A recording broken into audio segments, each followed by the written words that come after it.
Yo, what's going on, guys? Matthew Bourne back with another video today, and yeah, I know you aren't seeing my face, and that's probably just a little weird, but you know, I'm doing something different for today. And you know, as you can see the title, we're ranking the best roller coasters I've been on.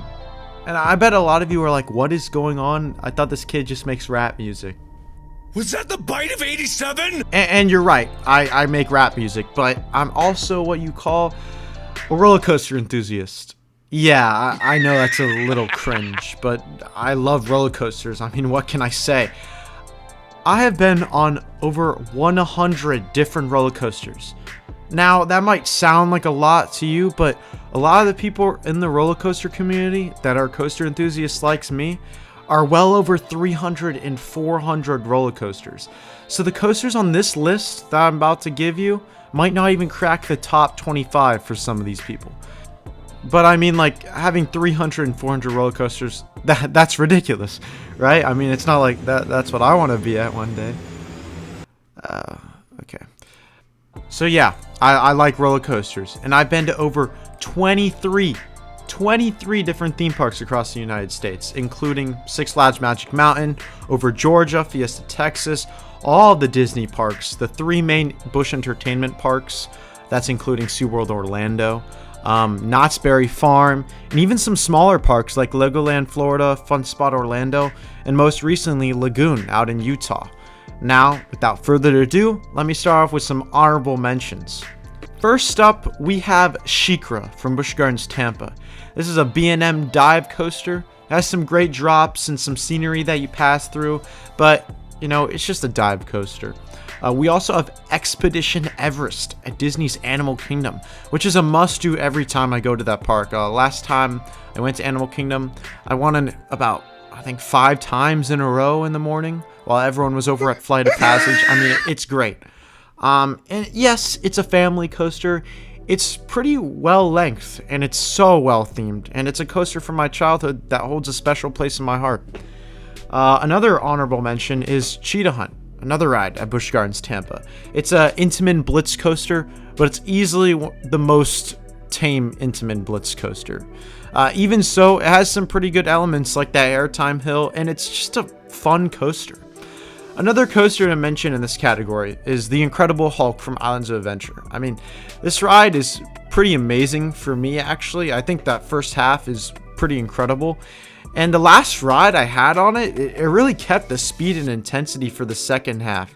So I could see at some point cracking maybe the top at some point, but there's not many unique elements on it other than that launch and that first barrel roll, so let me also give some recognition to the two main coasters out at Lagoon, Cannibal and Wicked. Both are really, really good, especially Wicked.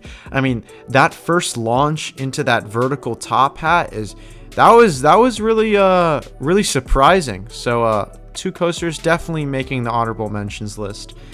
And lastly, the last honorable mention is Manta at SeaWorld Orlando. This is a B&M flying coaster, and I've only ridden 2 flying coasters, the other being Tatsu, but I actually prefer this one. I enjoy the way it interacts with its environment, and the guest interaction is really good as well. Alright, now that we got those coasters out the way, now we can get to, I think, the best coasters I've been on. I've organized it into a top 13 because I feel like these coasters are sort of a step above the ones I listed before. And if I did a tier list with all the roller coasters I've ridden, I'd put all of these in S tier. So let's start off with number 13. Number 13 for me is Verbolten, a Zyre launch coaster. When I went to Busch Gardens Williamsburg 5 summers ago, I was the most excited for this ride. This and maybe Apollo's Chariot. I mean, it was new, it featured quite good theming from what I had seen, and the ride did not disappoint. It packs some of the best elements I've experienced on any launch coaster, especially a family one. It features a pretty intense indoor section that's akin to the Mummies, but with much tighter turns, and it also has a drop track. The launch out the drop track section is great, and the final bunny hill gives an unexpected ejector airtime pop. Overall, this ride, it's well themed. It features a couple good elements, and couple that with an indoor section and show scene, I'm pretty sold on it. So, next, my number 12, it is Kraken at SeaWorld Orlando. And this is the only B&M floorless coaster cracking this list, but it's here for a reason. I mean, this is an intense ride. The back row on this coaster is absolutely insane, especially at night. The dive loop, the zero G roll, crazy. Yes, this ride can be rough, but I've seemed to have way more good rides on Kraken than bad. Alright, number 11, we have Hades 360 at Mount Olympus theme park in Wisconsin Dells. The name of this coaster is absolutely perfect for the ride you take. It's also the only wooden coaster on this list, and let me say, this thing is intense. I mean, you start this with a drop out the station that if you're in the back row, you get ejected out of your seat. And then you go into this huge lift hill for a wooden coaster. The drop into the tunnel that travels underneath the parking lot is just pitch black, and it's absolute madness. I mean, you are then thrown into that inversion and then right back in the tunnel. And this ride is amazing, and it packs a lot of airtime. It's also extremely rough, and a ton of people hate on it for that. And, I don't mind it too much, and I think it kind of adds to the intensity for me. And I also think it has one of the most unique layouts on any coaster, especially wooden. Now we are moving into my top 10, and I mean every single one of these coasters I love, at minimum. Number 10 is a classic for me. It's Revenge of the Mummy, a Premier Rides launch coaster at Universal Studios Florida. Revenge of the Mummy is a coaster I've ridden more than any other, I think, and has 3 insane moments of ejector airtime. The queue is so eerie and well put together. The show scenes on this ride are also fantastic, and that's why it's in the top 10 for me. Number 9 is Goliath at Six Flags Over Georgia, a B&M hypercoaster. Let me put this out right now. Hypercoasters are my favorite coaster model, and while Goliath might be my least favorite hypercoaster, it's still an incredible ride. I mean, the layout features amazing floater airtime, a helix in the turnaround section that's quite intense, and these bunny hills near the end, don't even get me started about them. They are literally ejector on a B&M. Ejector on a B&M. The only thing holding this ride back for me is there is a very, very noticeable rattle, and I don't know. It just didn't work for me. But still, number 9 on my list, really, really good ride. We have made it to number 8, which is Montu at Busch Gardens Tampa. This ride is currently my favorite coaster at Busch Gardens Tampa after riding it again on my most recent trip. I mean, this B&M invert is one of the oldest of its kind, so the positive G's that you find on the transitions in the valleys is just crazy. I mean, that Emmelman into the zero G roll into the Batwing is probably my favorite trio of elements on any inverted roller coaster. And that corkscrew out the trench and near the end is pretty crazy too. Overall, the theming is pretty decent. It's not Universal or Disney, but the ride delivers the forces, and it lands at my number 8 spot. My number 7 is Twisted Cyclone.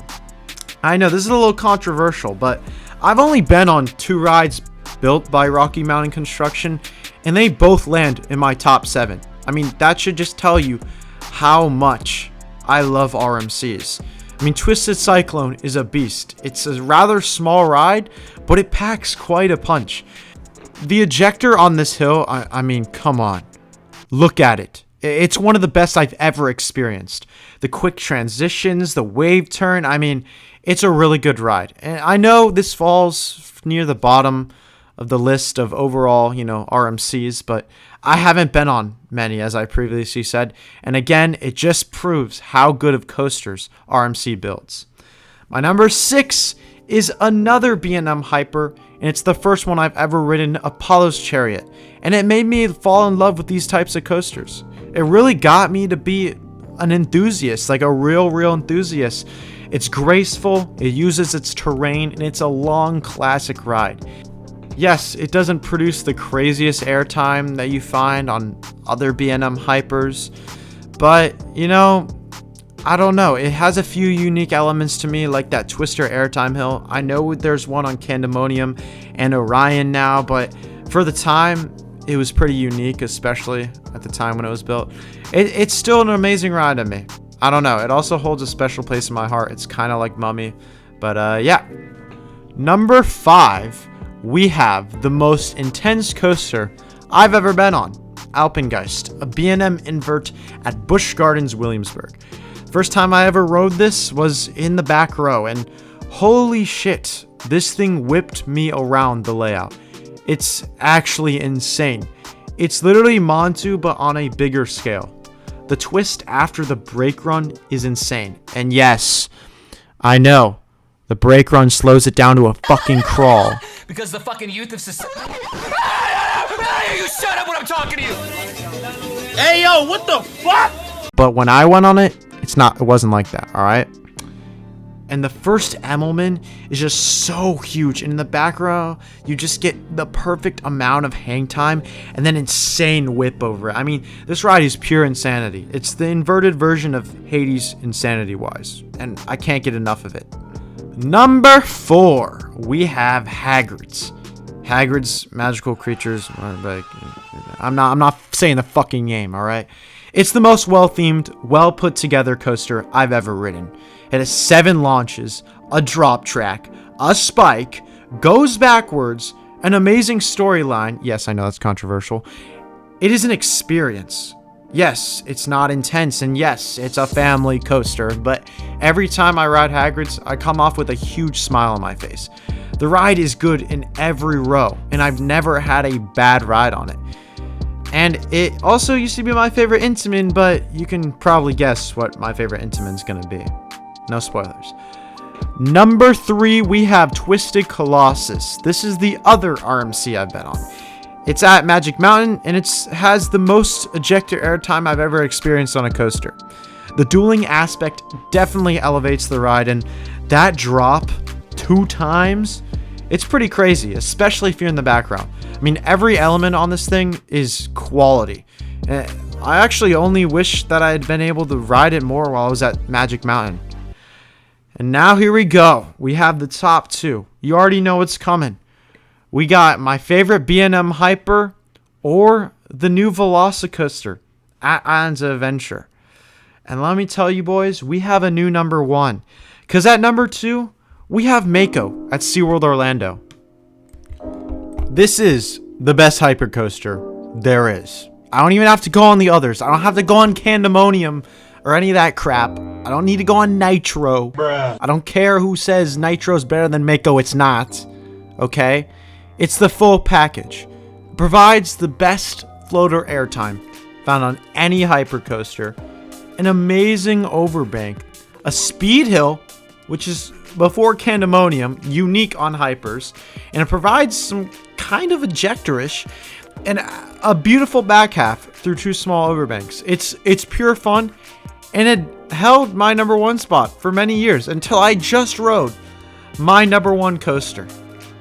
I just rode it. You already know what's coming.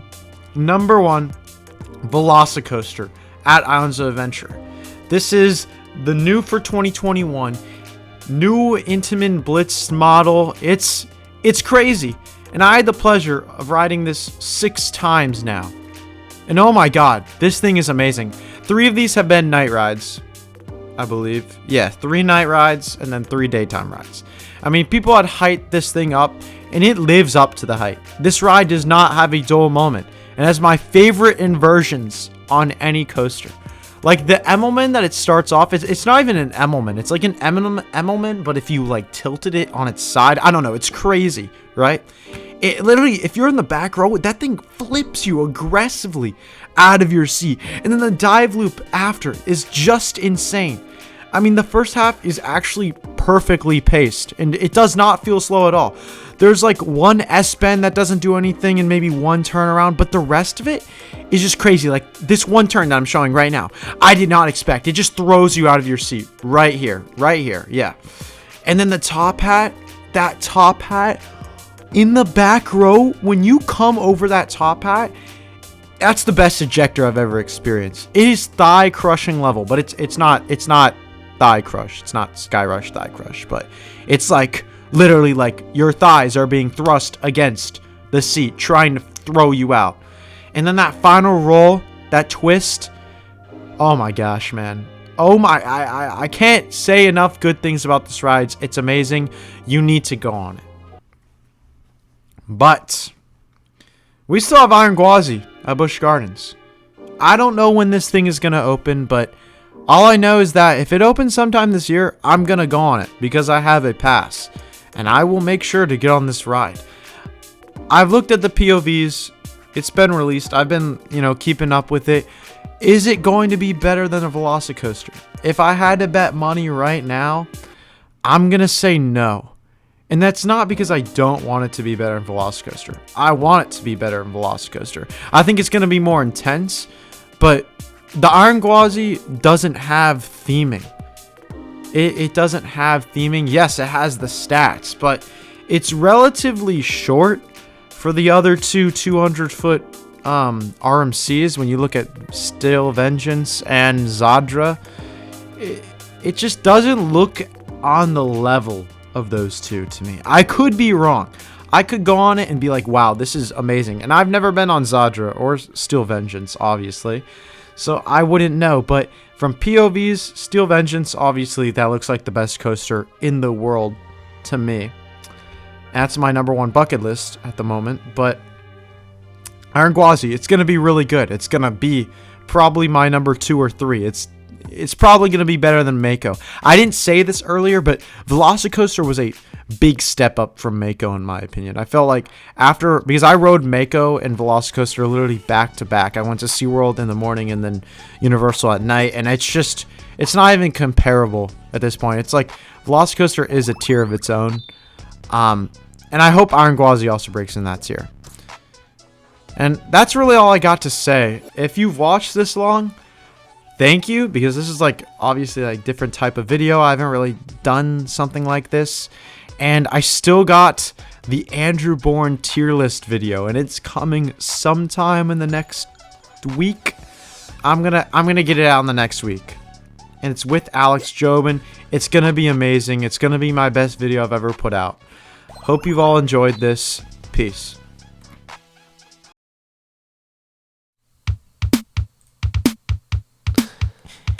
Fucking on your bitch show week, yeah. Fucking your bitch, she a freak. You know I got sneak a peek. Fucking your bitch on the week, yeah. I'm keeping that streak on Snapchat, yeah. I'm seeing that streak on Snapchat, yeah. No, I'm fucking your bitch on my flat. No, you're fucking your bitch on my back. Yeah. What? No, I'm not gay. I fucking your bitch all day.